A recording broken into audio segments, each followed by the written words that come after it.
ini responsi, tapi caranya masing-masing kelompok itu presentasi algoritmanya yang kemarin diupload itu dipresentasikan, gitu ya maksudnya.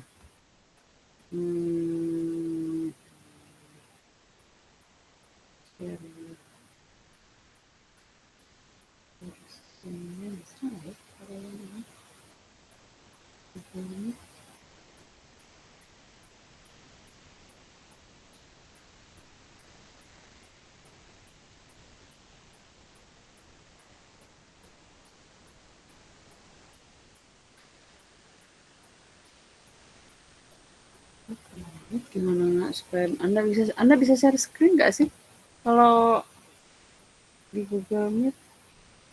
Bisa, Bu. Bisa ya?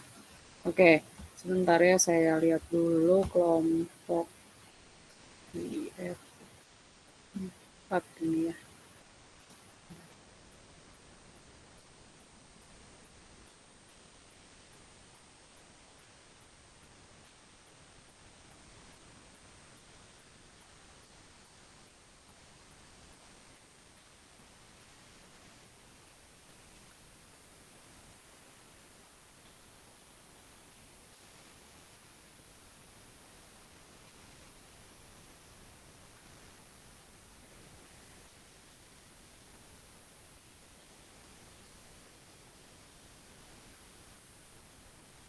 Kelas ini ada 8 kelompok ya. Saya panggilnya random aja nih ya. Ini mudah-mudahan teman-temannya join ya. Saya pokoknya nanti setiap responsi, setiap anggota kelompoknya itu wajib hadir ya. Jadi kalau yang nggak hadir ya berarti nggak bisa responsi. Ya. Jadi supaya fair ya, jangan sampai yang nggak pernah datang gitu nilainya sama dengan yang responsi gitu ya. Kita mulai minggu depan tuh seperti itu. Kalau sekarang kayaknya mungkin nggak apa-apa lah, karena ini juga memang di luar jadwal. Oke, kelompoknya Naif Bias ya, siap-siap nih. Naif Bias ada 2. Kelompoknya Ferry ada. Ferry, Didik, Ricky, dan Triandaru. Ada, Bu. Ada. Siapa aja yang ada nih? Saya ada, Bu. Ricky, Bu. Saya ada, Bu. Oke. Triandaru. Ferry. Ferry ada nggak?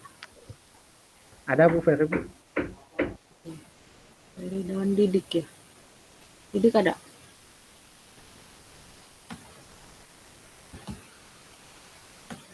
Ada ya. Oke, silakan di share screen.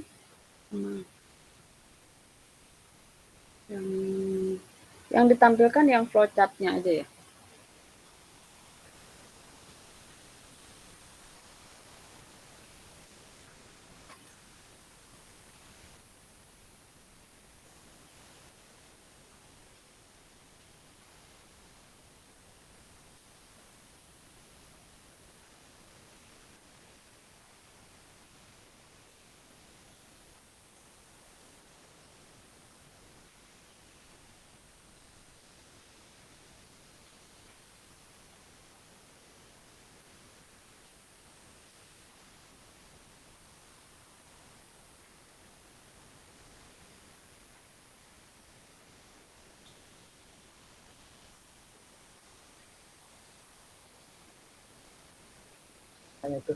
Sudah terlihat, Bu?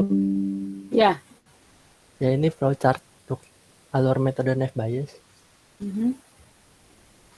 Ini yang pertama nih, menentukan data yang nantinya akan dianalisis dengan metode Naif Bayes. Terus melakukan baca data training. Jika datanya bukan numerik, maka menghitung jumlah probabilitas. Menghitung nilai mean dan standar deviasi dari masing-masing parameter yang merupakan numerik. Dapat persamaan untuk mencari nilai rata-rata hitung mean. Sebentar ke atas dulu, flowchart-nya aja dulu. Ini, Bu. Yang pertama apa nih? Proses apa? Baca data training, Bu. Data yang tersedia. Simbolnya diperbaiki ya. Ini semuanya proses kan. Iya, Bu. Terus itu apa? Kondisi apa? Data numerik dan tidak iya.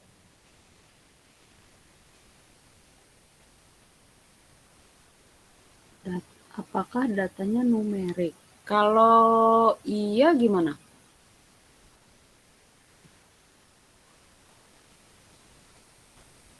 Kalau iya menghitung min tiap parameter. Min tiap parameter, terus kan nggak kebaca.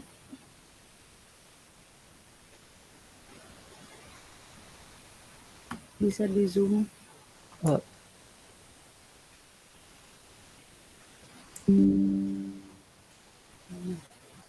Min tiap parameter, terus hitung standar deviasi tiap parameter, terus tabel tabel min dan standar deviasi itu maksudnya menghitung atau gimana? Ini Anda semuanya masalahnya proses semua nih, simbolnya.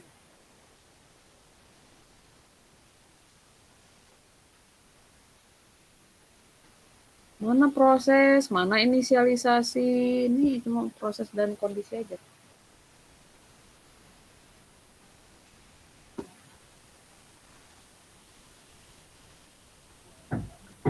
Itu kayak hasilnya gitu Bu, kan habis menghitung. Oh hasil, tuh kan. Ya. Nah hasil emang kayak gitu. Anda kalau dilihat sama dosen algoritma, dimarahin tuh. Gimana?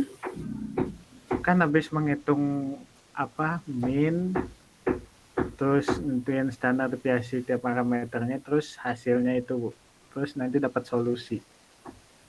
Hasilnya itu min dan standar deviasi. Terus gimana menghasilkan solusi dari min dan standar deviasi itu?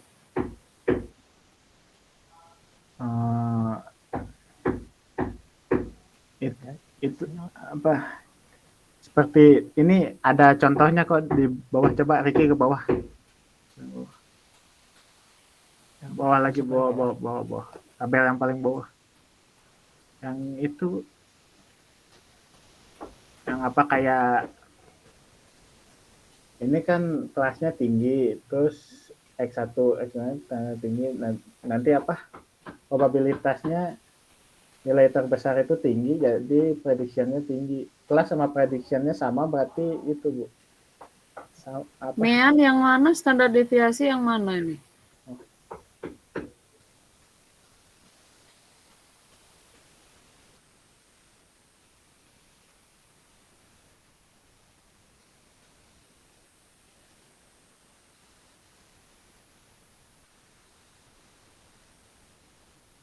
Ya, gimana?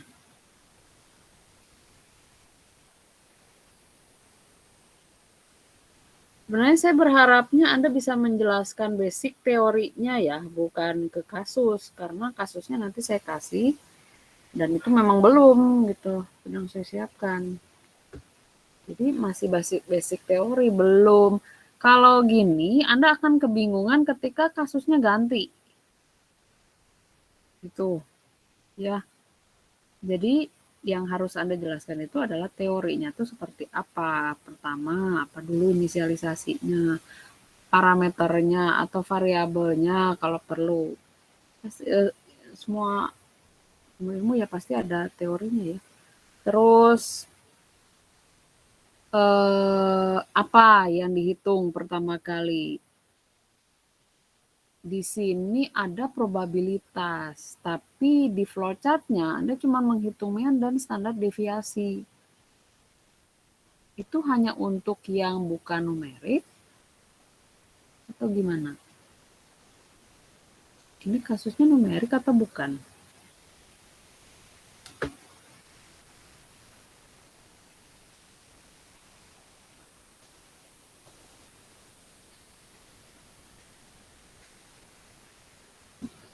Gimana nih? numerik sih, Bu. Numerik, terus jadinya Anda masalahnya ini Anda digabung gitu ya si algoritmanya. Tapi sebetulnya Anda pisah aja kalau mau menjelaskan bahwa denied bias itu bisa datanya itu apakah numerik atau bukan. Kalau bukan tuh maksudnya apa sih, contohnya gitu, kalau bukan numerik tuh apa berarti datanya?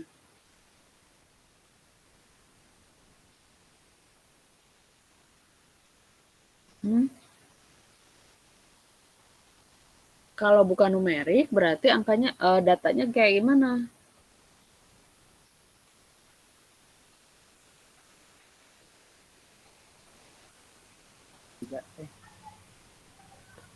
Kayak iya dan tidak gitu Bu, probabilitas. Iya dan tidak maksudnya apa ya namanya tuh? Jadi kayak eh, merah ada berapa gitu maksudnya? Hijau ada berapa gitu? Atau bukan sih maksudnya? Kalau kayaknya seperti itu, Bu. Kalau menurut saya mah. Iya, makanya basic teorinya aja dulu gitu ya. Untuk yang lain juga sama. Jadi sebetulnya saya berharap Anda bisa menjelaskan teorinya dulu. Jadi ketika ganti-ganti kasus, Anda nggak ada masalah karena sudah paham teorinya. Cuman kebanyakan, tadi kelas yang tadi juga sama.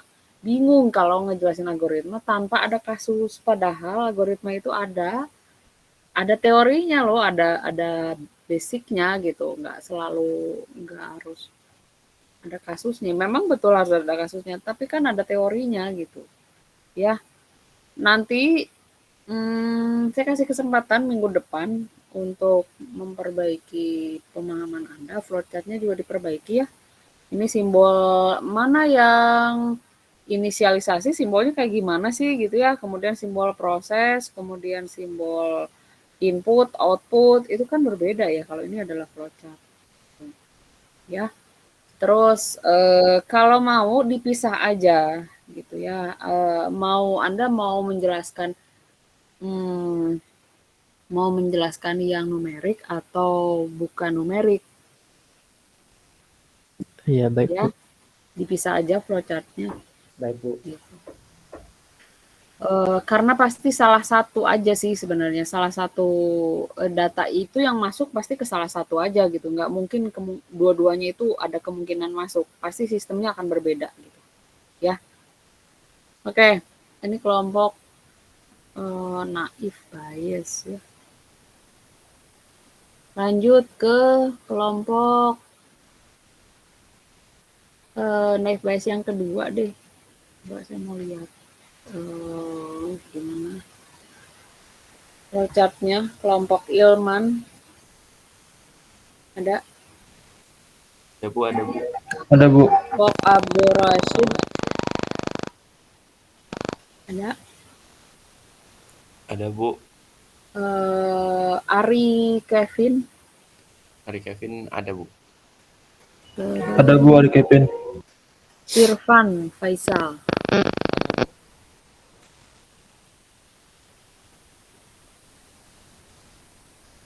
Yuk silakan, siapa yang mau share screen?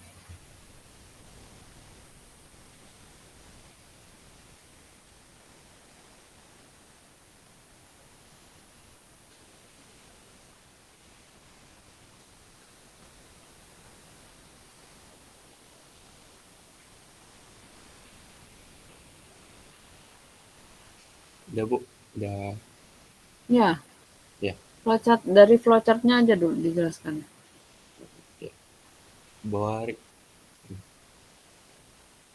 ini gambaran dari flowchart-nya. Dari mulai masuknya dataset itu berupa dokumen training atau yang testing yang akan diproses oleh sistem. Coba di zoom, nggak kelihatan ya. Ini yang kayak tabung itu dataset. Tapi Ya. simbol apa itu dataset? Itu apa maksudnya? Kan input harusnya biasanya inisialisasi. Datasetnya itu Kalau membaca data itu termasuk proses atau inisialisasi? Proses. Yang diinisialisasi apa? Yang diinisialisasinya ini yang klasifikasi iya dan tidaknya. Iya dan tidak. Iya tidak itu apa maksudnya? Kelas, namanya kelas target. Iya tidak tuh kan belum tentu ya. Bisa jadi kelasnya adalah kelas A dengan kelas B gitu. Iya, Bu. Perbaiki ya, Tapi ini juga simbol-simbolnya sebanyak yang salah. Bukan yang salah, ini sebenarnya betul. Cuman pelabelannya, Anda nulis keterangannya ini untuk jajaran genjang kan harusnya inisialisasi. Nah, apa yang diinisialisasi? Berarti kan variabelnya, parameternya gitu kan. Variabel apa nih yang dipakai di night bias? Itu. Terus apa Ya nih? Bu, tapi kalau menurut saya itu dataset itu berupa sebuah inisialisasi data awal gitu Bu. Jadi yang dimana nantinya proses naik bias ini akan mengklasifikasikan sebuah model data baru yang dimana nantinya itu akan mengacu terhadap suatu label gitu yang nantinya memberikan hasil berupa probabilitas yang dimana nantinya menyimpulkan iya atau tidaknya pada label tersebut gitu Bu. Itu Kalau sepemahaman saya. data itu nggak perlu penyimpanan ya variabel gitu, nggak butuh.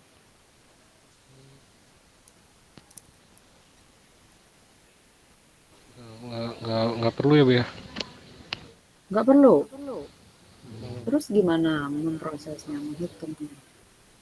Dibaca tuh di mana gitu. Anda nanti coba buat program ya tanpa variabel.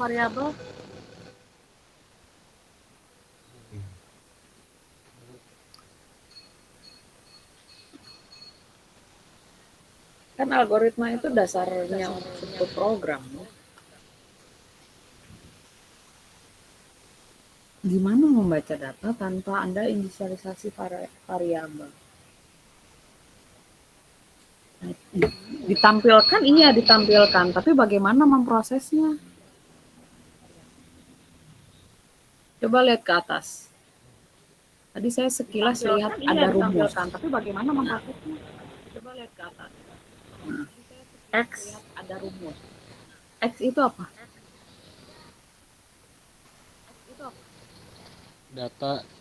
Data kelas yang belum diketahui Bu.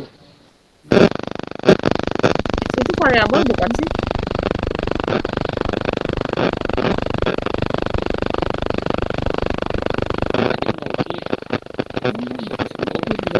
Suaranya error Kang.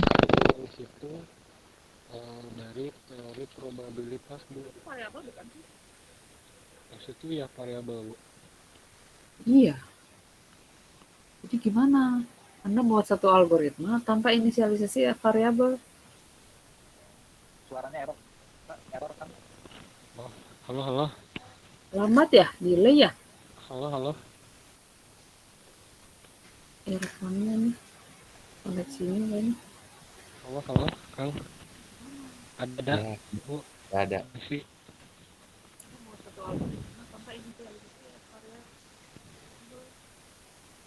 Saya dengar suara saya omongan saya tuh kedengeran tadi, tapi Ada Bu suaranya Bu.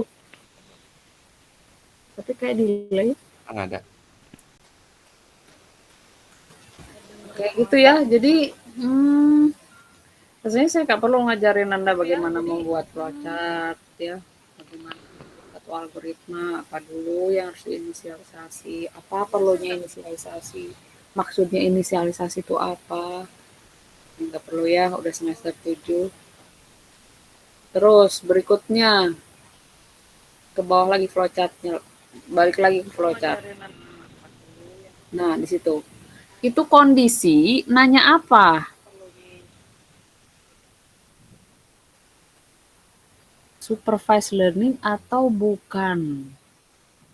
Ini gimana pertanyaannya maksudnya? Anda kan spesifik ya, yang harus Anda jelaskan tuh naif bias. Kenapa ditanya lagi? Kenapa ditanya lagi? Ada alasannya?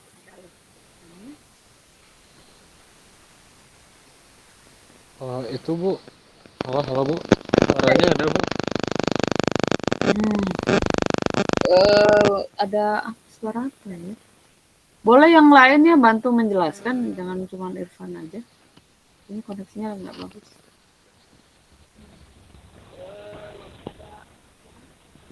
Boleh yang lainnya bantu menjelaskan. Halo?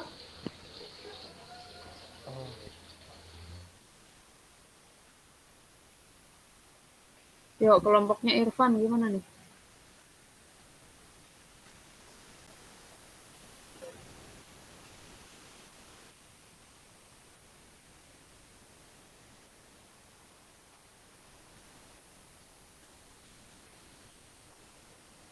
Halo, ini apa suara saya yang hilang?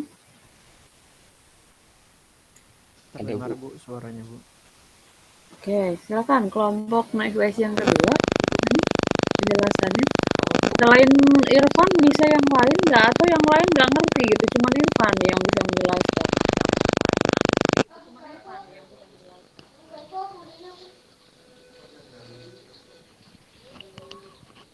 Ibu maaf sebelumnya emang saya lagi di luar Bu. Tapi suaranya ada nggak Bu?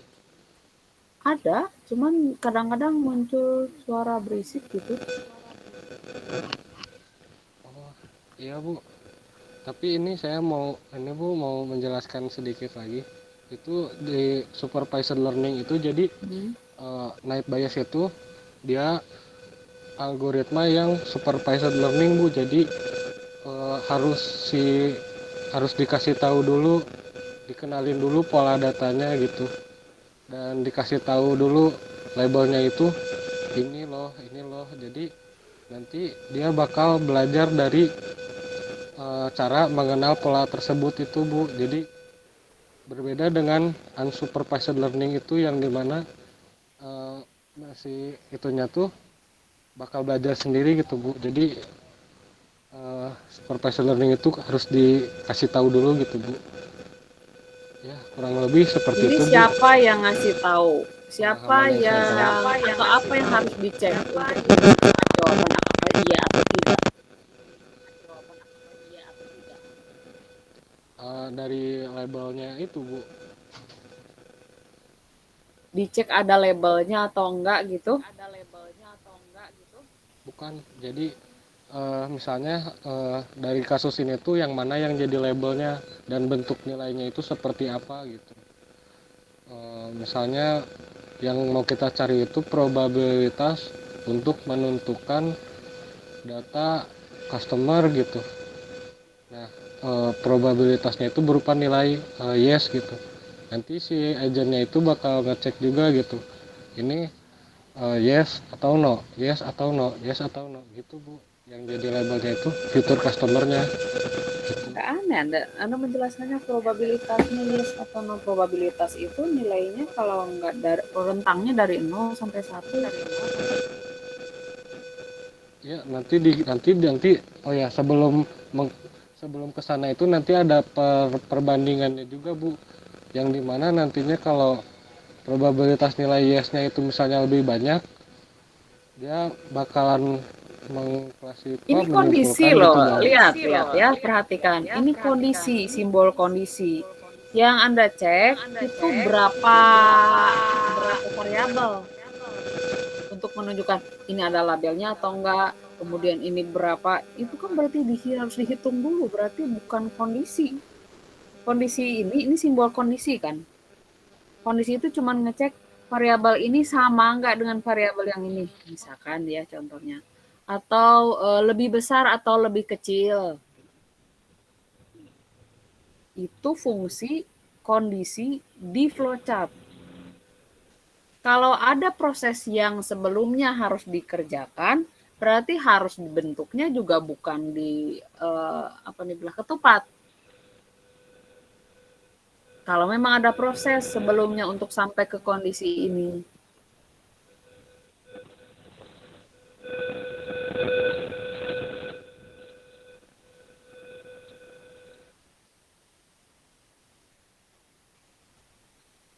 Ini agak aneh ya, saya melihat flowchart naive Bayes, tapi di dalamnya ada proses naive Bayes. Yang harus Anda lakukan, kalau Anda ke bagian naive Bayes, berarti langkah-langkah naive Bayes saja yang Anda jelaskan. Di dalam proses naive Bayes itu ada menghitung apa sih? Berikutnya apa yang dihitung? Seperti itu.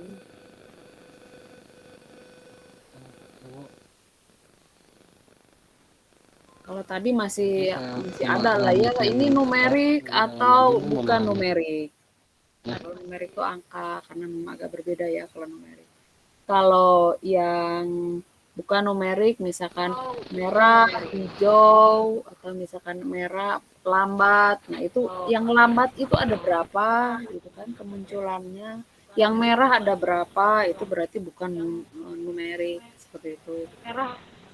Jadi, terus ada aneh lagi, ada pertanyaan supervised learning.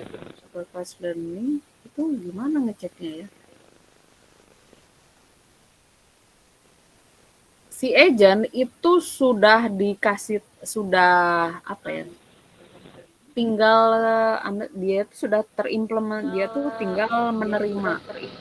Anda sebagai desainer, kalau yang Anda pakai itu naik bias, si agent itu sudah tidak ditanya lagi ini supervise atau enggak. Dia pakai aja naik bias kayak gimana. Kalau nanya ini supervise atau bukan, itu pertanyaan saya ke Anda. Bukan agent yang harus memutuskan apakah ini supervise atau bukan. Anda punya referensi nggak ini bikin flowchartnya? Ada Bu. Nah, coba dilihat. Mungkin ada penjelasan lain gitu. Tapi saya di luar Bu, laptopnya di itu. Yang lain gimana? Ini kan kerja kelompok ya. Nah ini yang saya tidak suka dari kerja kelompok.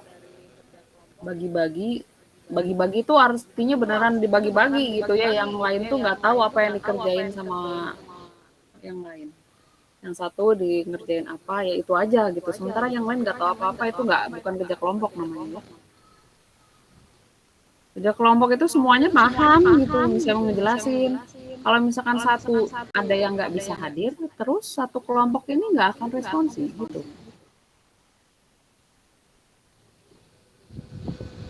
Kalau misalkan ada satu yang nggak hadir, ini berkasnya dibawa sama yang nggak hadir, itu akan jadi alasan. Untuk tugas kelompok tuh udah nggak bisa diterima lah alasan kayak begitu. Namanya kerja kelompok semuanya tahu. Mungkin ada yang bertanggung jawab mempelajari algoritmanya, oke, tapi yang lain harus paham.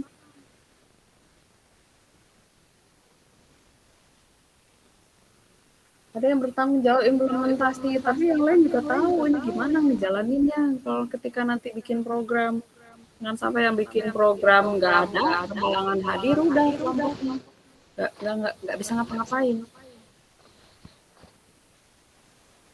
Jatim itu bukan begitu ya.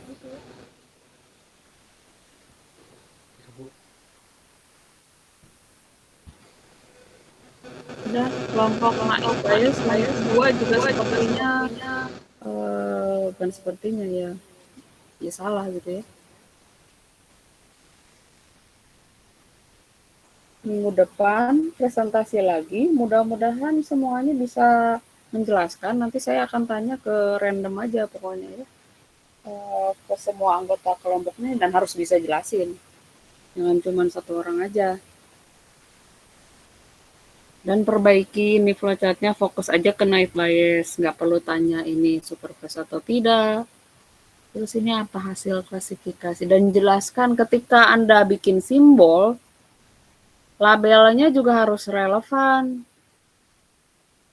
Ini simbol dataset. Dataset itu apa? Baca. Masalahnya ini simbolnya inisialisasi untuk data ya, masukkan, tapi di sini ngebaca file ada silinder di sini, biasanya itu nyambungnya ke proses membaca dataset. Coba ini baca-baca lagi ya, flowchart di semester berapa tuh, 2 gitu, semester 1 ya. Udah, silakan di close, pelajari lagi naik biasnya, fokus ke naik bias, langkah-langkah di naik biasnya. Baik, Bu. Terima kasih, Bu. Terima kasih, Bu. Oke, berikutnya kelompoknya Kemins. Kemins ada berapa nih? 2. Kemins, kelompoknya Raffi, Muhammad Raffi, Raffi dan Raffi ini ya, Juliadit dan Farid. Iya betul, Bu. Silakan. Bentar, isi share screen dulu.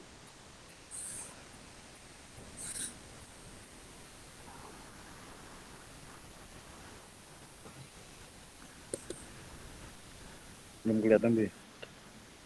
Belum? Oh, bisa share screen. Kang Juliadit boleh bantu share screen ya? Oke, sebentar.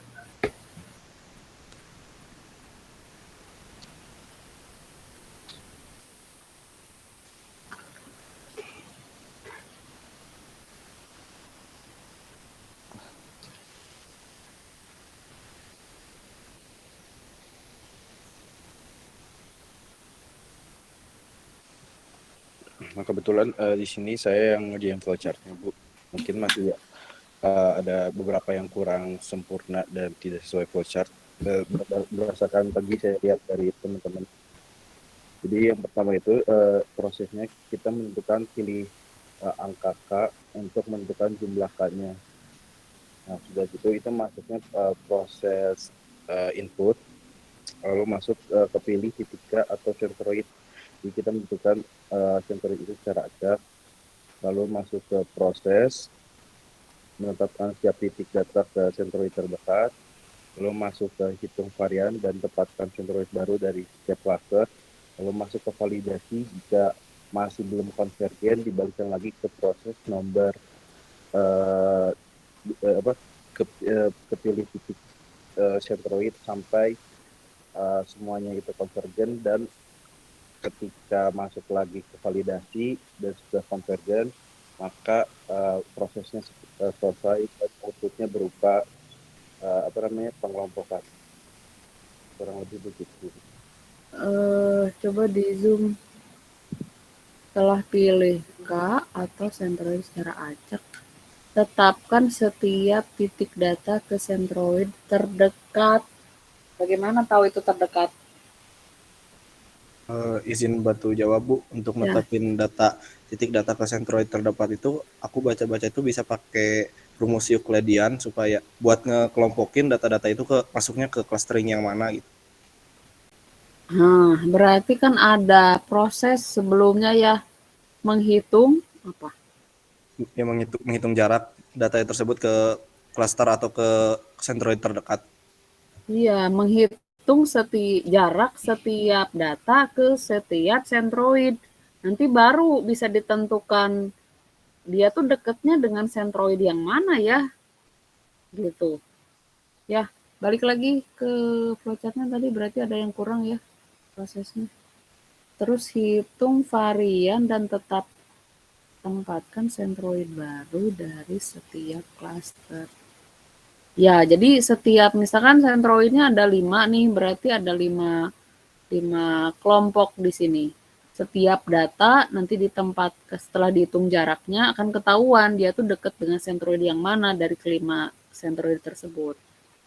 Nanti setiap centroid itu akan setiap kelompok itu akan diupdate centroidnya tergantung dari data yang masuk ke setiap cluster gitu. Kemudian apa nih, pusat cluster berubah. Kalau berubah gimana? Pusat cluster berubah itu kalau misalnya centroidnya itu belum konvergen atau belum stabil, itu harus dilakukan iterasi lagi, Bu, diulang lagi dari awal, ngitung centroid dari yang sudah ada itu sampai ke centroidnya itu stabil atau tidak berubah atau konvergen, baru udah beres, tidak dilakukan iterasi yang selanjutnya. Tahu konvergen atau tidaknya gimana? Dari perhitungan iterasinya sama enggak sama iterasi yang sebelumnya. Kalau misalnya perbedaan centroidnya tidak terlalu signifikan atau sama iterasi sebelumnya, berarti sudah konvergen, Bu. Jangan pakai istilah terlalu ya, maksudnya itu gimana ya menentukannya, nilainya tuh berapa sih kan nilai terlalu itu, paling itu sama atau enggak gitu ya. Baik, Bu. Seperti itu kalau Anda menentukan sebenarnya banyak cara untuk menentukan iterasinya ini berhenti atau tidak konvergen itu. Rumusnya ada beberapa gitu ya kalau Anda cari referensi. Sebetulnya tinggal Anda pakai pilih salah satu aja referensinya, pakai yang mana nih untuk menentukan si iterasinya itu berhenti atau masih terus gitu ya.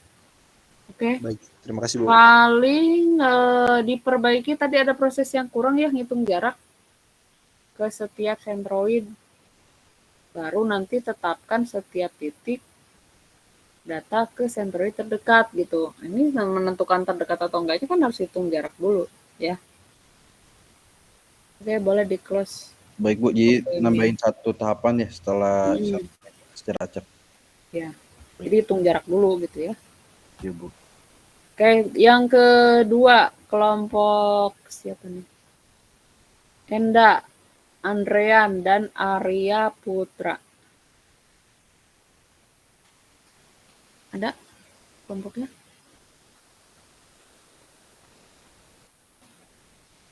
Ya,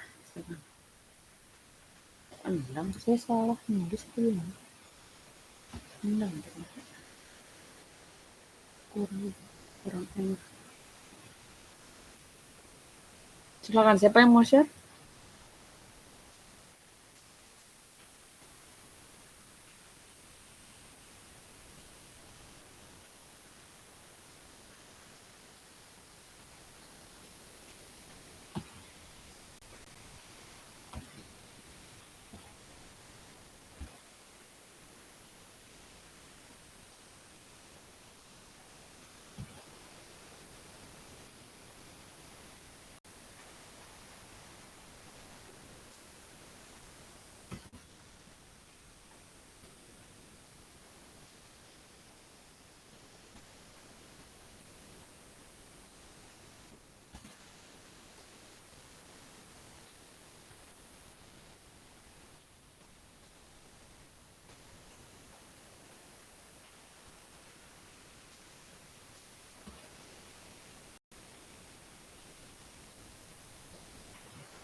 Coba di zoom. Ya, dijelaskan.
Bentar, tadi yang ngomong Anda bilang tadi besar, sedang, kecil itu apa mungkin?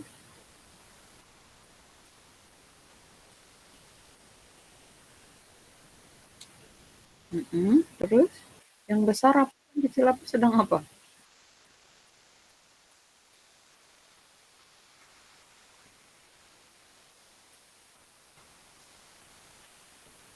Iya, angka kan itu mah bukan kalau Anda menyebutkan besar, sedang, kecil itu berarti Anda sudah mengkategori. Jadi saya pikir tadi Anda nyebutin label untuk setiap klaster gitu. Nah, di K-means nggak seperti itu. Paham ya? Jadi tidak menyebutkan label ya kalau di K-means. Terus gimana? Nah, asumsi titik ini gimana maksudnya?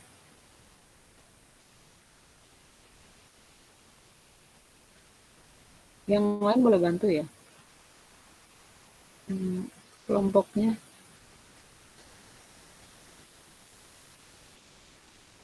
Menentukan asumsi titik. Ya lanjut aja dulu. Terus?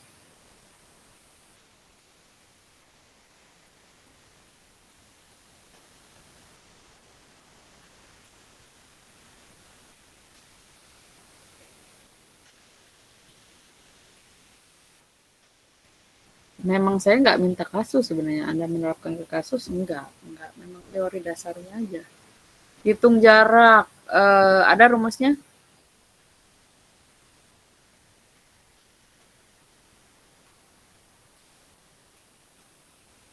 Dicantumkan ya hitung jarak paling pakai kelebihan, rumusnya pendek. Ya. Terus tadi setelah hitung jarak,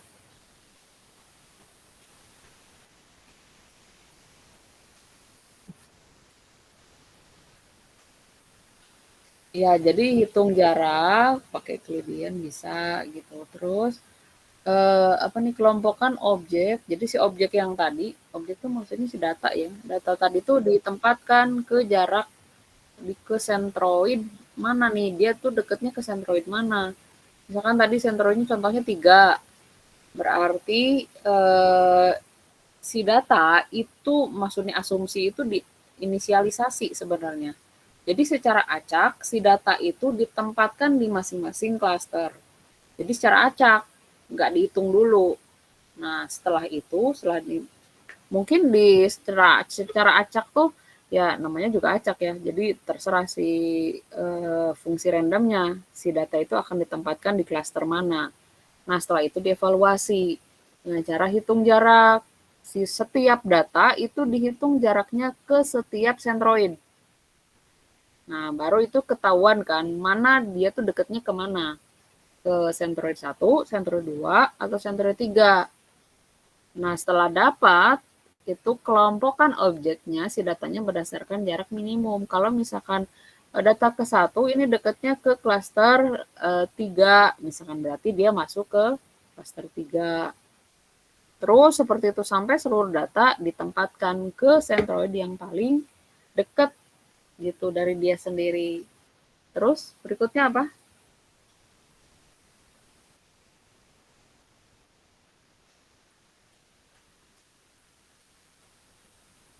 Iya, bisa. Macam-macam sebenarnya ya untuk menghentikan iterasi di K-means gitu atau di beberapa algoritma lain, pokoknya yang ada iterasinya itu misalkan ada beberapa referensi. Nah, enggak masalah sebenarnya, Anda tinggal pakai salah satu aja ya. Terus kalau tidak ada yang berpindah berarti gimana? Outputnya dulu apa? Tiba-tiba berhenti aja. Apa outputnya?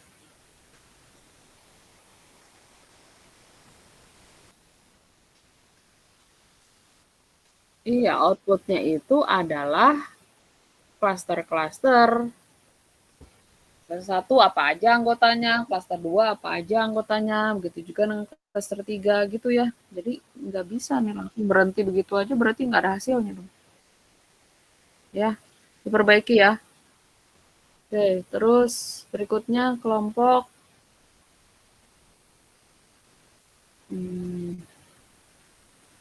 Tadi yang sudah apa sih? Net bias ya? Naik belum ya? Tadi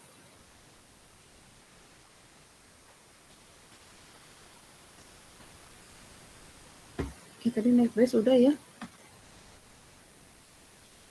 Net bias sudah, K-means sudah, KNN. KNN ada satu kelompok, Dedus, Diki, dan Fakih. Ada?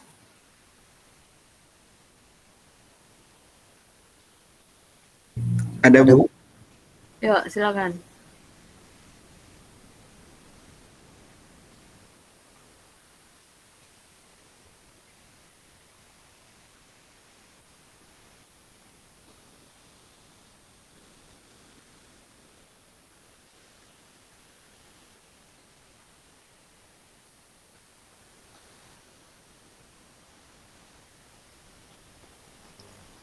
Terlihat, Bu? Iya.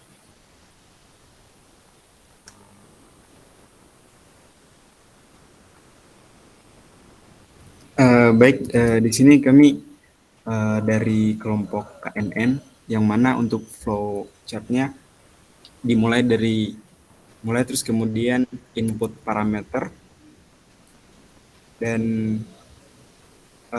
proses identifikasi.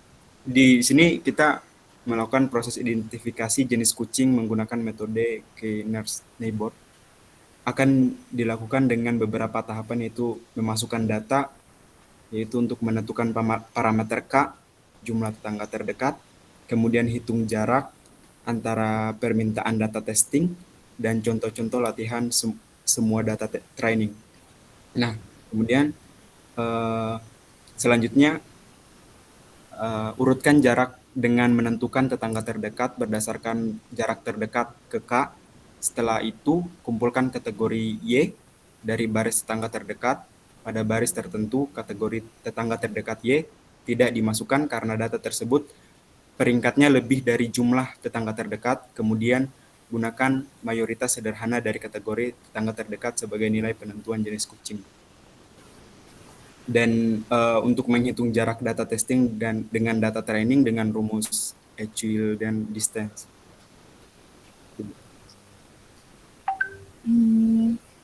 Input parameter K.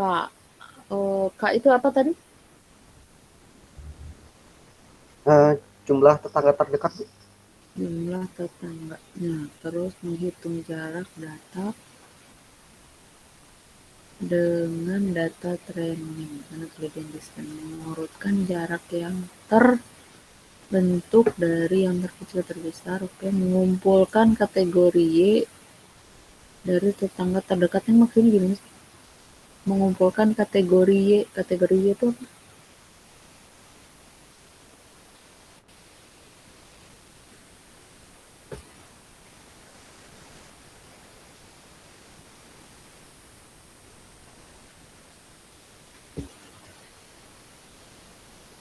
Kategori yaitu data testing dan data trainingnya, Bu.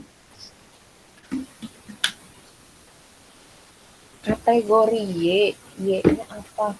Sama kita dua. Kalau variabelnya satu, ya berarti fungsinya satu lah, nggak mungkin untuk dua.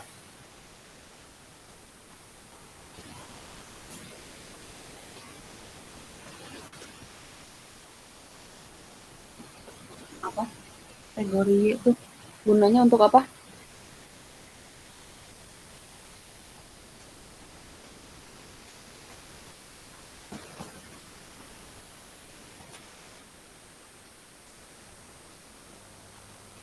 Kategori itu Y itu maksudnya Y-nya label gitu, kelas target atau apa sih maksudnya?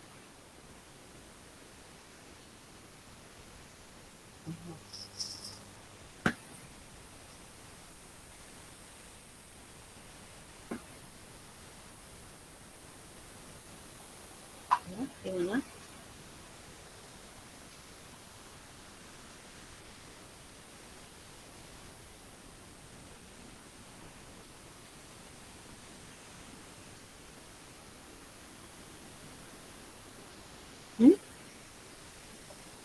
Jadi kalau nggak salah, Bu, buat kategori Y itu kayak variabel gitu tentang panjang bulunya, terus lebar hidung, tinggi hidung, sama jenis makan. Anda tuh udah masuk ke kasus, makanya jangan pakai kasus dulu.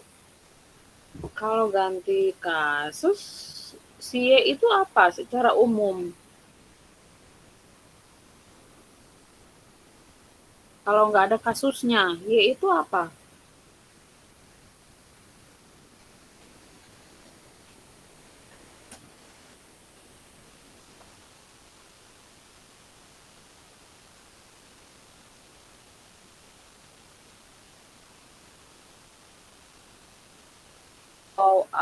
label atau apa? Sebagai penentu nilai dari sebuah ininya Bu, Penentu sebuah nilai kasusnya. dari Sebuah kasus. Dari apa yang ditentukan? Contohnya di sini kategori tetangga terdekat sebagai nilai penentuan jenis kucingnya, Bu. Ciri maksudnya? Iya, Bu, Ciri ciri. jenis kucing. Iya. Oh. Mengumpulkan kategori dari tetangga terdekat. Mengumpulkan itu gimana maksudnya? Jadi ada beberapa ciri yang mana harus dikumpulkan kemudian dicari lagi begitu Bu. Jadi karena emang di contoh kasusnya ini ada beberapa beberapa ciri dari sebuah contoh kasus itu dan kemudian dikategorikan. Terus kemudian dicari Masalahnya gini, ini kasusnya itu adalah jenis kucing, ya. Betul, Pak. Yang jadi cirinya itu apa aja tadi? Panjang bulu, lebar hidung, Bu. Kayak tinggi hidung. Sekarang di KNN itu ada menghitung jarak. Gimana ngitung jarak untuk data yang non-numerik?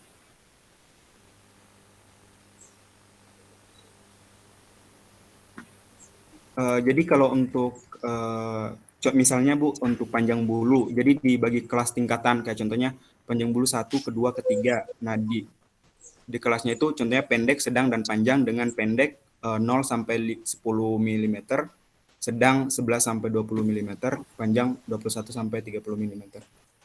Gitu Bu. Jadi ada tingkatan-tingkatan. Tingkatan.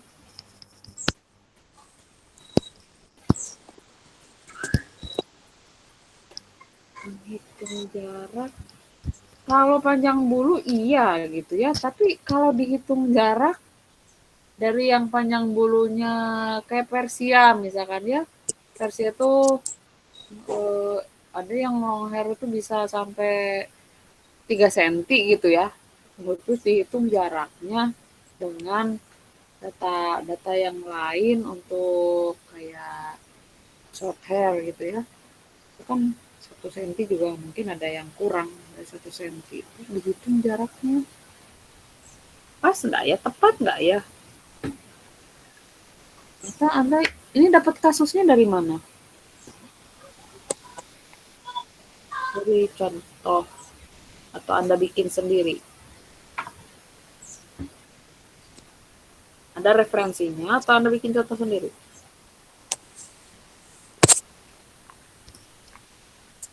Ada referensinya, Bu? Ada referensinya, coba saya lihat.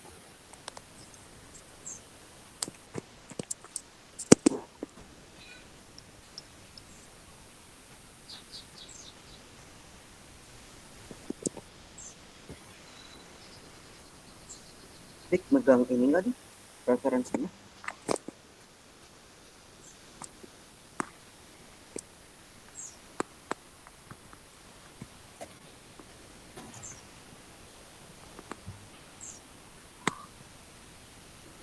Diki.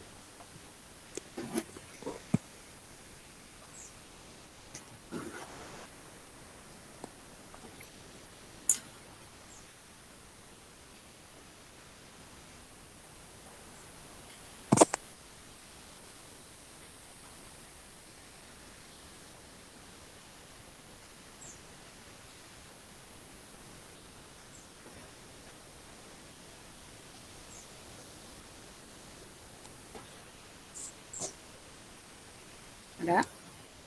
Ini. Bentar Bu, saya matiin dulu referensinya.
Mana nih?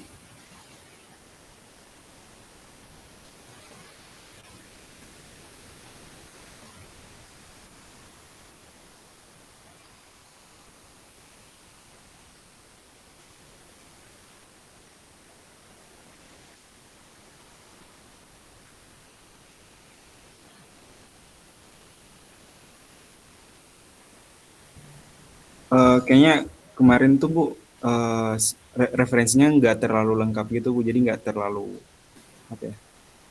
Jadi kita juga mau masukinnya bingung Bu. Nah, jadi gini ya, tidak semua data itu cocok untuk apa ya? Untuk semua algoritma. Walaupun mungkin karakternya ya ini klasifikasi, betul klasifikasi, tapi datanya seperti apa? Mungkin data yang Anda dapat dari referensi itu sebetulnya dilakukan pengolahan dulu, normalisasi lah istilahnya. Normalisasi itu maksudnya supaya setara.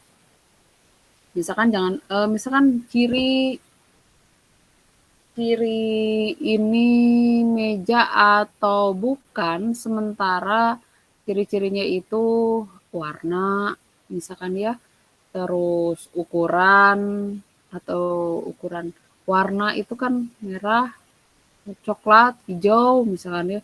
Kalau ukuran dimensi lah gitu, dimensi itu kan berarti ada panjang, lebar, gitu, tinggi. Nah itu cocok nggak ya kalau dihitung jarak gitu ya. Walaupun mungkin ada yang angka, kemudian ada juga yang tidak gitu cirinya itu. Ya, seperti itu. Atau misalkan ciri ini tuh si orang misalkan, ini orangnya namanya siapa misalkan? Dedus misalkan, ini dedus atau bukan ya, cirinya itu tinggi, warna kulit, terus rambut misalkan. Nah itu kan enggak semuanya angkanya itu angka, datanya cirinya itu angka dan bisa dihitung begitu saja. Biasanya butuh normalisasi sehingga semuanya setara gitu, selevel gitu ya. Dan enggak semua data bisa seperti itu gitu ya. Jadi memilih algoritma itu ya harus sesuai dengan kasusnya gitu ya. Karena kasus lah gitu ya. Gitu. Jadi sebetulnya targetnya sekarang itu bukan ke kasus. Anda menjelaskan teori aja. Jadi jangan dibawa kasusnya gitu ya. Anda menjelaskan basic aja, teori basicnya. Ya, diperbaiki. Ya, berikutnya berarti kelompok Elviki. Ada Filza, ada Bintang, ada Asul, kemudian Farhan. Ada semuanya? Ada Bu. Ya, silakan. Boleh bantu share?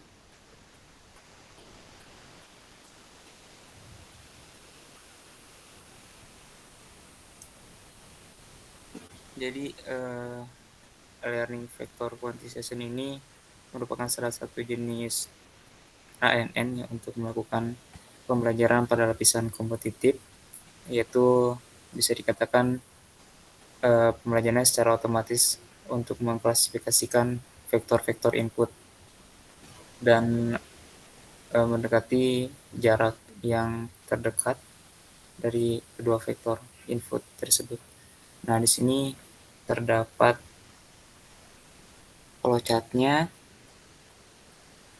Yang inisiasi pertama yaitu mulai, kemudian ada penetapan maksudnya dari set vektor pelatihan yang diberikan, contohnya yaitu ambil vektor pelatihan coba di zoom tadi inisialisasi apa nih? Nah, ini salah lagi ya, simbolnya proses ini. Tetapkan bobot awal dari klasifikasi secara acak. Kemudian for each, di sini ya, for each input of vector x, jika ya maka dapatkan indeks unit pemenang J. Kemudian for D, J ini sama dengan nilai minimum. Pemenang maksudnya apa?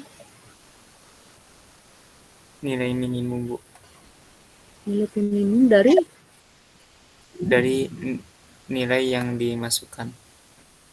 Minimum dari yang dimasukkan. Dari total nilainya, Bu.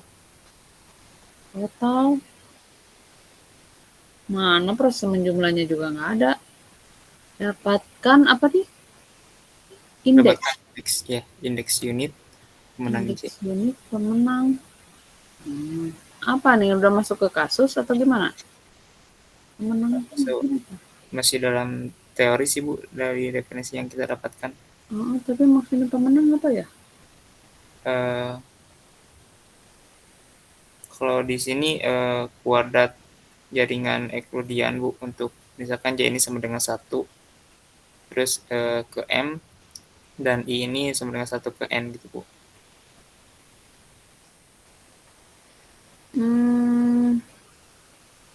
Saya nggak paham nih proses yang setelah kondisi ini untuk setiap input vektor X, oke lah input data gitu dapatkan indeks unit pemenang. Nah, pemenang untuk menentukan ini pemenang atau bukan, gitu gimana caranya?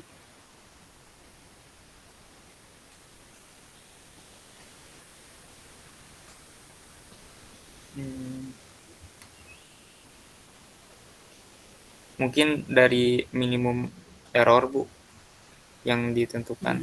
Error mana ngitung minimum error gitu belum.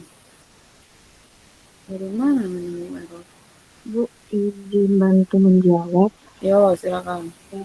Dari referensi yang kita dapatkan, itu didapat dari cara menghitung kuadrat jarak Euclidean. Maaf kalau salah. Untuk J sama dengan, ya, untuk J sama dengan 1 ke M dan I sama dengan 1 ke N. Itu, Bu. Jadi hitung dulu jaraknya. Jarak mana ke mana nih? Jarak dari J ke I. Y? Y-nya apa? Y-nya itu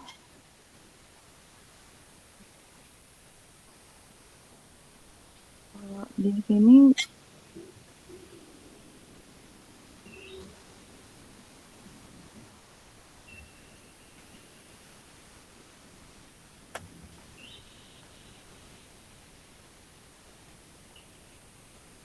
di sini nggak ada proses hitung jarak ya, berarti harus ditambahkan referensi. Kalau J ini, Bu, bisa dikatakan kelas yang terkait dengan unit keluaran ke J-nya. J-nya kelasnya, terus J dengan apa tadi? Hitung jaraknya J dengan apa? Dengan ibu. Dengan I. I-nya apa? Biasanya J atau itu jadi indeks ya, hati-hati. CI, CJ gitu misalkan. XI, XJ. Kalau ngitung jarak tuh si X-nya, X ke I, X ke J gitu. Bukan I dan J-nya yang dihitung jaraknya. Ngapain ngitung jarak indeks ya?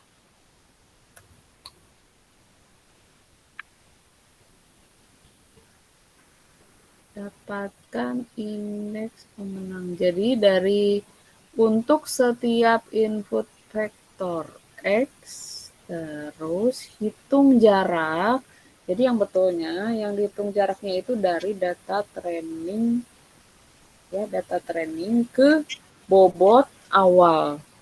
Ini ada bobot awal kan? Ada ya? Menginisialisasi bobot. Nah, bobot awal itu biasanya diambil perwakilannya dari setiap kelas. Misalkan kelasnya ada 5, ya 5 berarti bobot awalnya.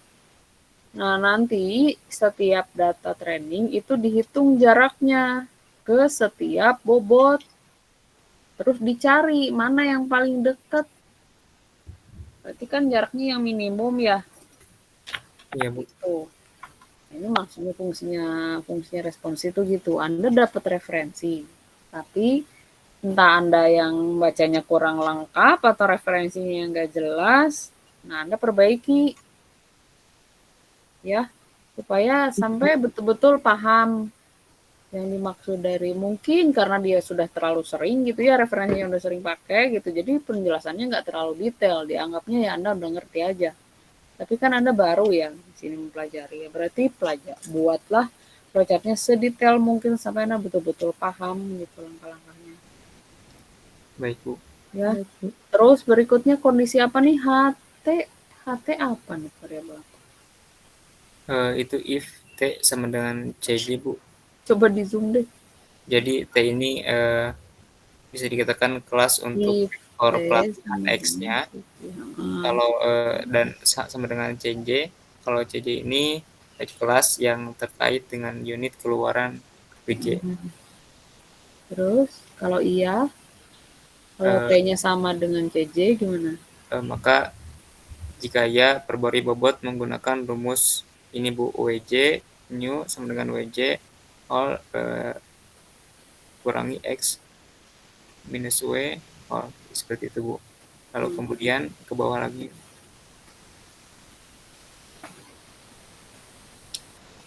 Maka ya, itu kenapa abis iya ada tuh, tapi kalau tidak ini nggak nyambung kemana-mana.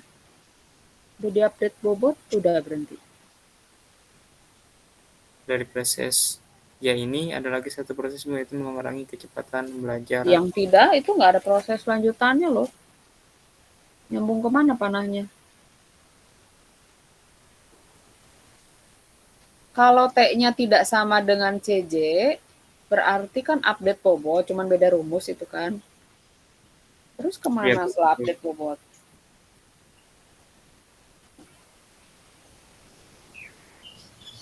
Mungkin udah aja ngilang gantung balik ya. lagi ke atas, Bu. Balik lagi. Iya. Balik ke mana? Ke tahap awal. Tahap awal yang mana? Di bagian atas tadi dan ke atas. Nggak ada panahnya, nggak ada panah itu, jadi nggak tahu kemana. Sebenarnya nggak ada perubahan arah ya ketika ngupdate bobot. Coba terus ke bawah, nggak gitu. Kalau iya dilanjutin, kalau tidak balik lagi ke atas, enggak kayak gitu. Sama aja sebenarnya perlakuannya ya. Tapi nggak gini harusnya. Ketika selesai ngupdate bobot, ini cuma bedain rumus aja. Kalau sama, si rumusnya itu kan ditambah, ya kan? Kalau tidak, si bobotnya itu berkurang.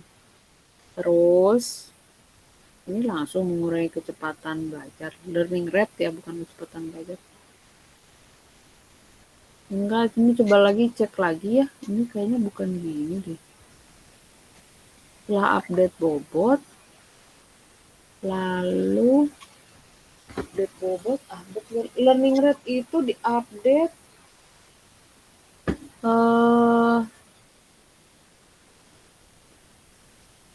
mengurangi kecepatan belajar alfa. Terus ini apa yang dicek? Jika alfa direduksi menjadi nilai yang dapat diabaikan.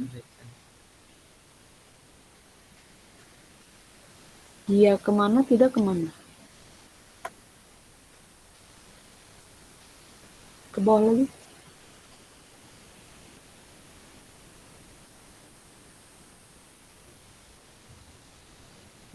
Berhenti. Iya, Bu. Direduksi menjadi nilai yang dapat diabaikan kalau ia berhenti.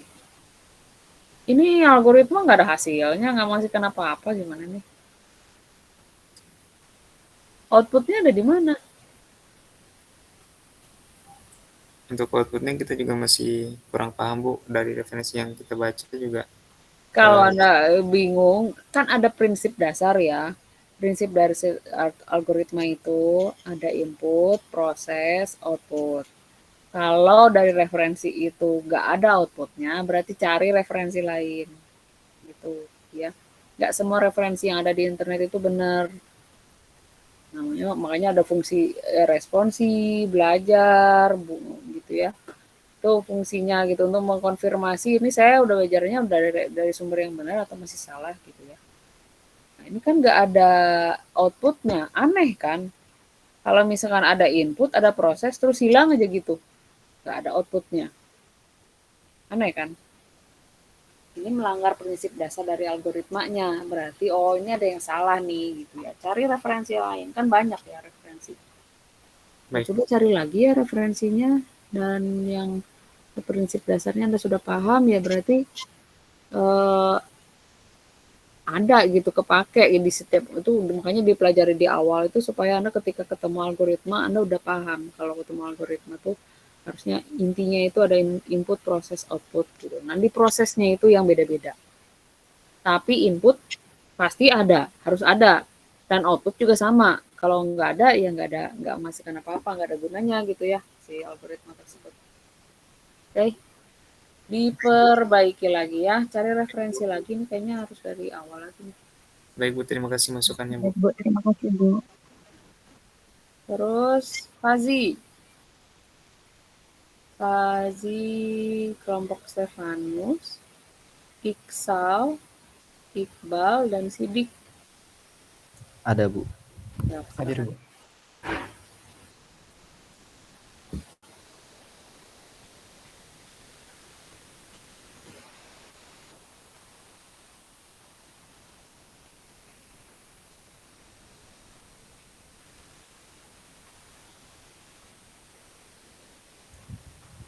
Sudah muncul Bu. Ya.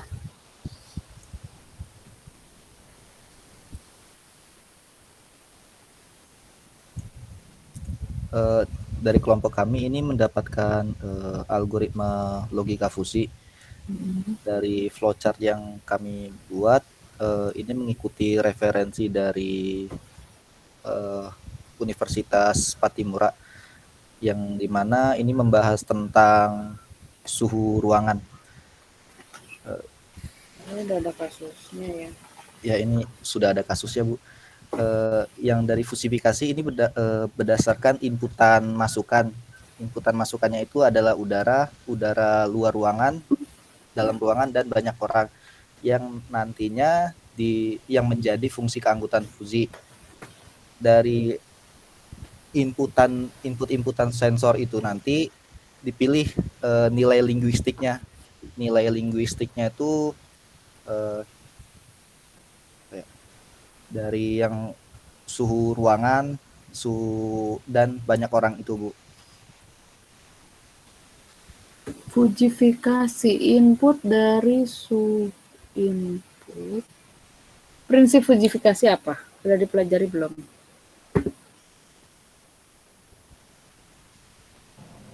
Izin menjawab Bu. Fujifikasi itu kayak perubahan himpunan non fusi menjadi himpunan fusi Bu. Jadi variabel numerik menjadi variabel linguistik Bu. Itu ada caranya ya. Jadi kalau di fujifikasi itu dari yang tadinya angka, misalkan kayak tinggi badan seseorang yang 160, dia termasuk tinggi atau pendek ya gitu. Nah, itu kalau di Fuji itu ada derajat keanggotaan ya. Jadi yang 160 itu punya derajat keanggotaan dalam himpunan tinggi, juga punya derajat keanggotaan di himpunan pendek. Misalkan biasanya kalau paling gampang ya pakai threshold aja, misalkan 160 itu masih tinggi, kalau kurang dari 160 berarti pendek. Nih ya, nanti yang tingginya 159,99 itu termasuk pendek jadinya.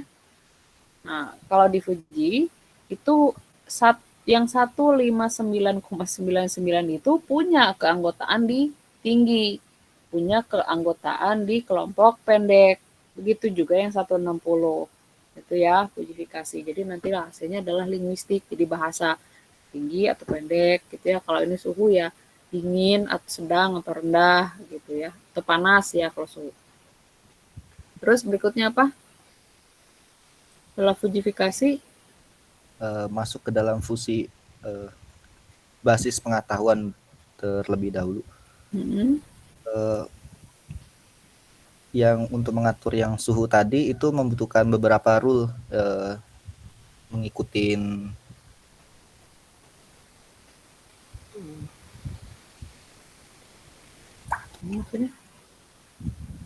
Ada basis pengetahuan, faji inferensi. Nah, faji inferensinya harus milih ya Anda nanti.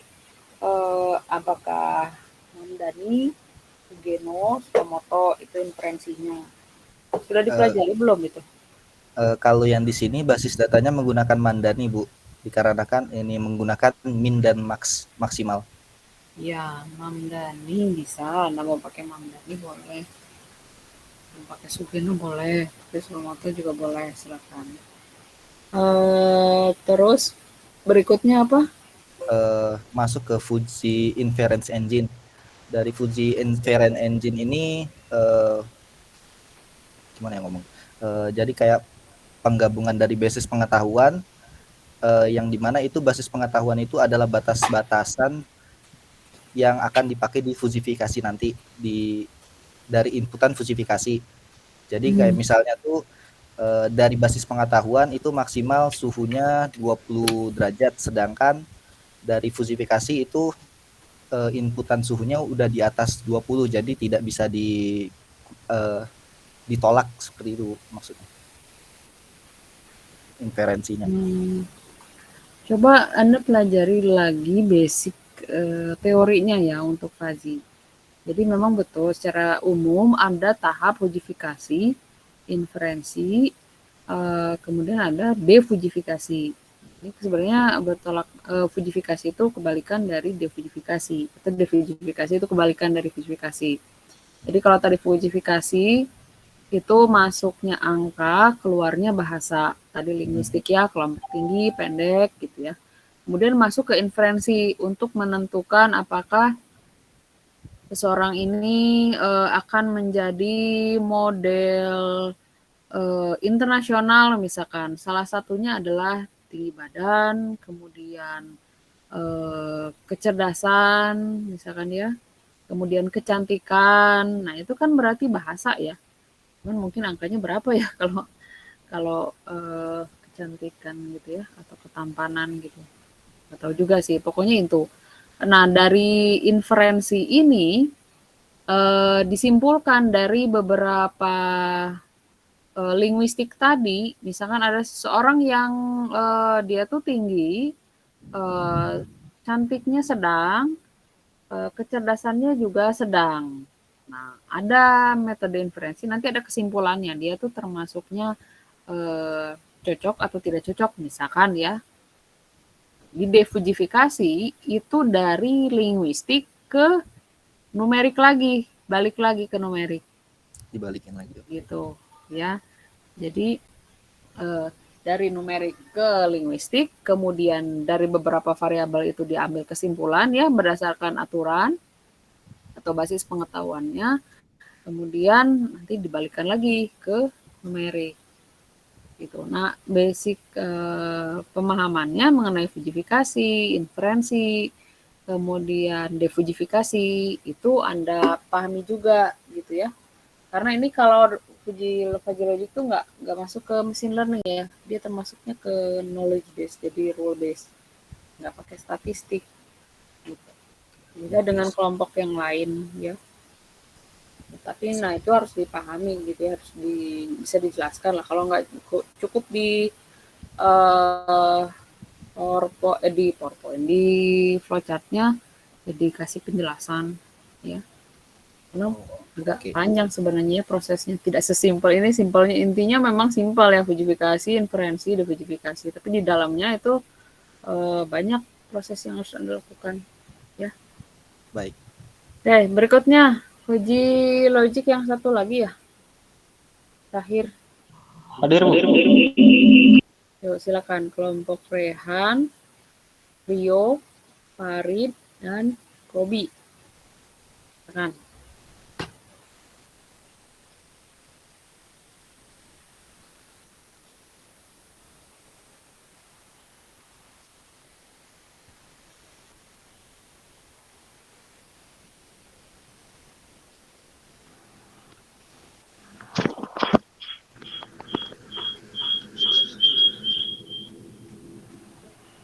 Ada, Bu?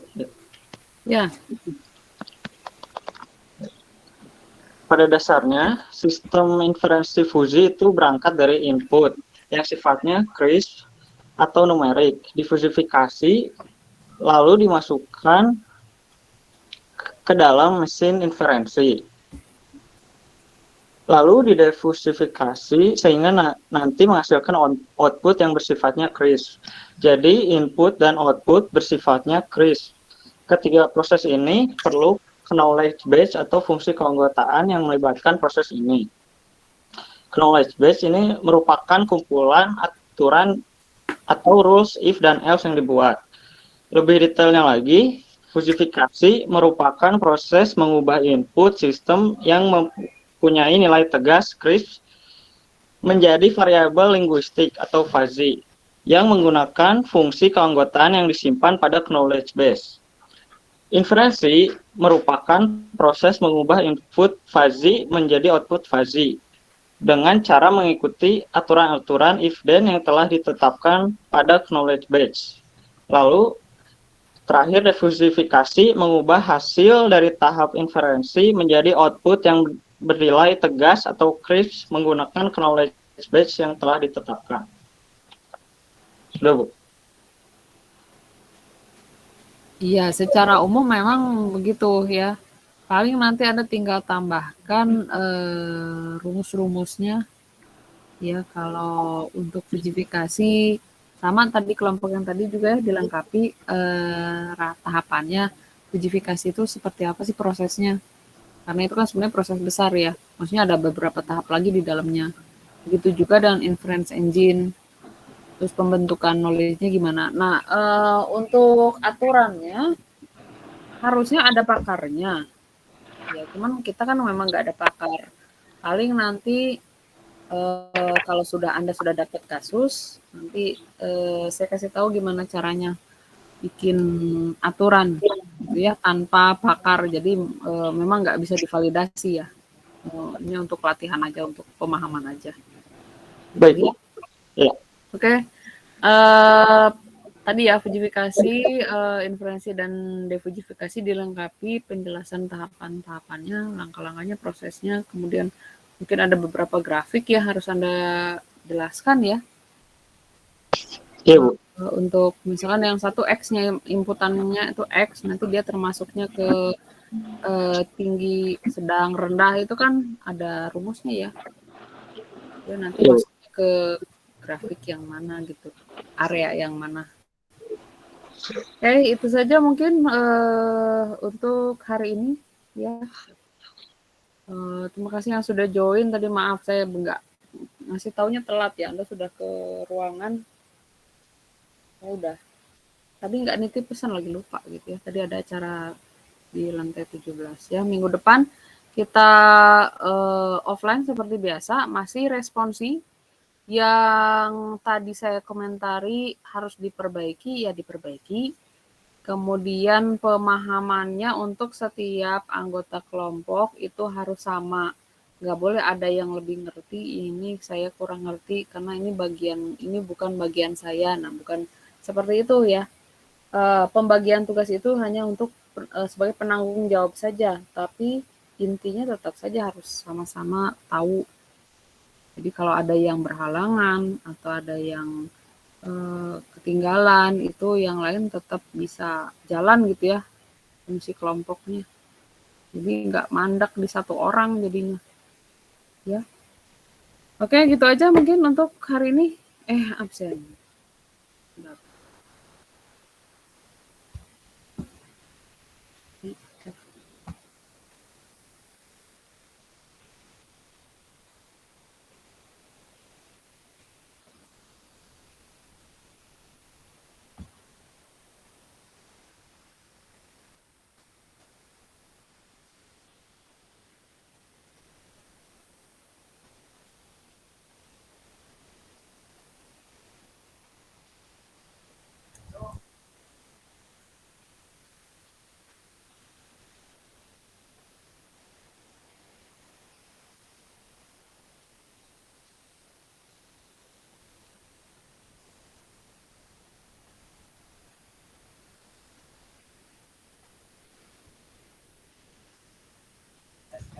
Mohon maaf Bu, sebelumnya apa ya Bu? Kurang kedengaran.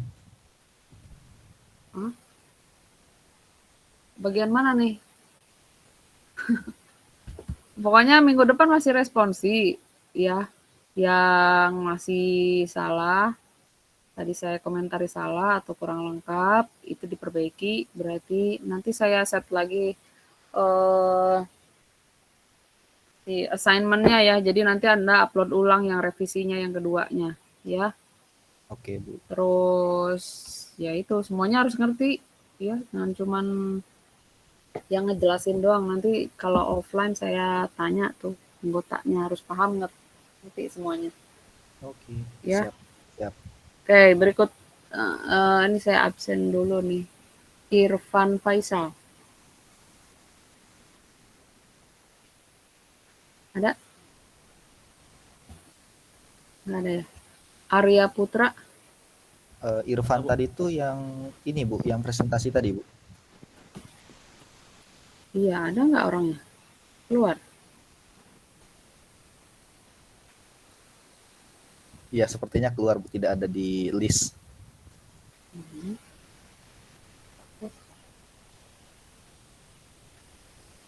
Arya Putra ada? Ada Bu. Bintang Muhammad. Hadir Bu. Dedus.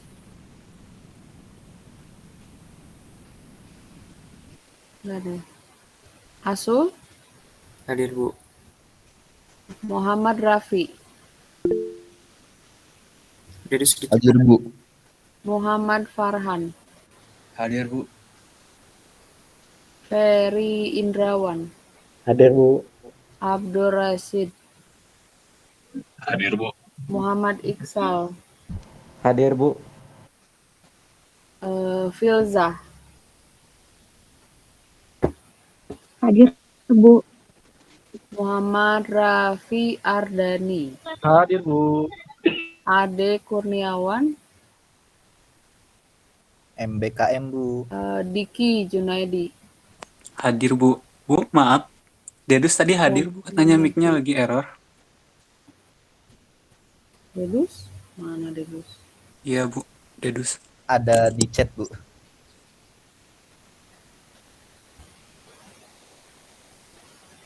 Oh iya.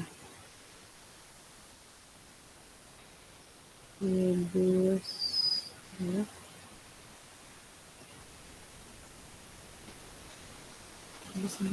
Diki ada ya? Diki ada nggak? Ada Bu. Ricky Jalaluddin. Hadir Bu. Juliadit. Hadir Bu. Ilman. Hadir Bu. Triandaru. Hadir Bu. Stefanus. Hadir Bu. Resa. MBKM Bu. Raihan. Ada nggak? Nggak ada ya. Didik. Hadir Bu. Ari Kevin. Hadir Bu. Rio Nugraha. Hadir Bu. Farid Laksmana. Hadir Bu. Farid Banglela. Hadir Bu. Robi Al-Alim. Hadir Bu. Iqbal Riki. Hadir Bu. Muhammad Fakih. Hadir Bu. Muhammad Andrean. Nggak ada ya. Sidik. Hadir Bu. Sanjaya. Hadir. Muhammad Endang. Udah ya. Tadi Rehan ada. Rehan ada Bu. Rehan balas di chat kayaknya mic-nya nggak bisa hadir, nggak bisa nyala mic-nya. Udah ya. Oke, itu saja mungkin untuk hari ini. Saya tutup ya. Wassalamualaikum warahmatullahi wabarakatuh. Waalaikumsalam. Terima kasih Bu. Sama-sama. Saya tutup ya. Terima kasih Bu. Ya.